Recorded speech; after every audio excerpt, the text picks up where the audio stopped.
Detained Namibian truck drivers in Zambia say they have been hearing rumors and promises that their release may be imminent, but it keeps being tomorrow.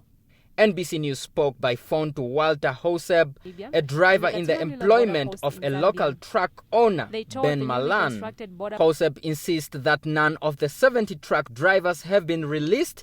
The drivers are being kept at Kabwe, at a structure which he describes as behind an old-way bridge where they have no access to drinking water and no toilet facilities.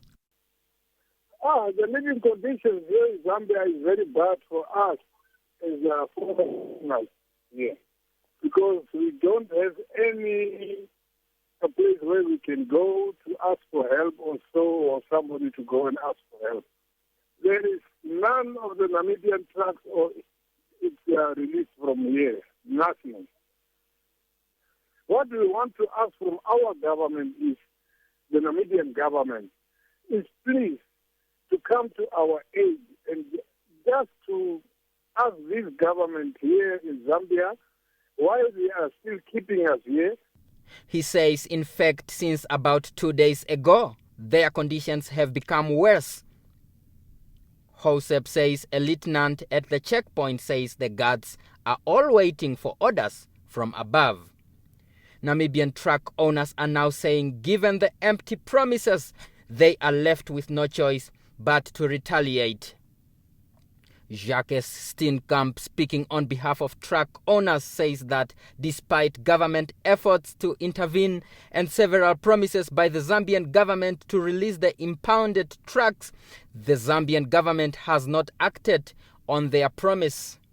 At this stage, we're not sure. We're not even sure why we were impounded.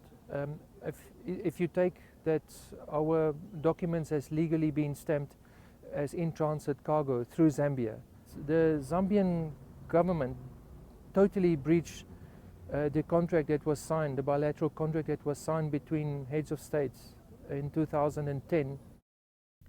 Instead, he says the government of Zambia continues to release Zambian and other countries' trucks and drivers while forcing them to avoid the port of Walvis Bay and rather use the port of Durban instead.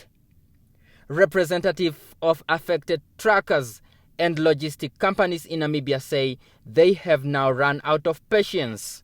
They plan to retaliate by blocking Zambian trucks from using Namibian roads and ports until the Namibians and their trucks are safely back home. Camp has expressed surprise at Zambian action, considering that it is a landlocked country which is economically dependent on other countries. Daniel Nadunga, NBC News, Windhoek.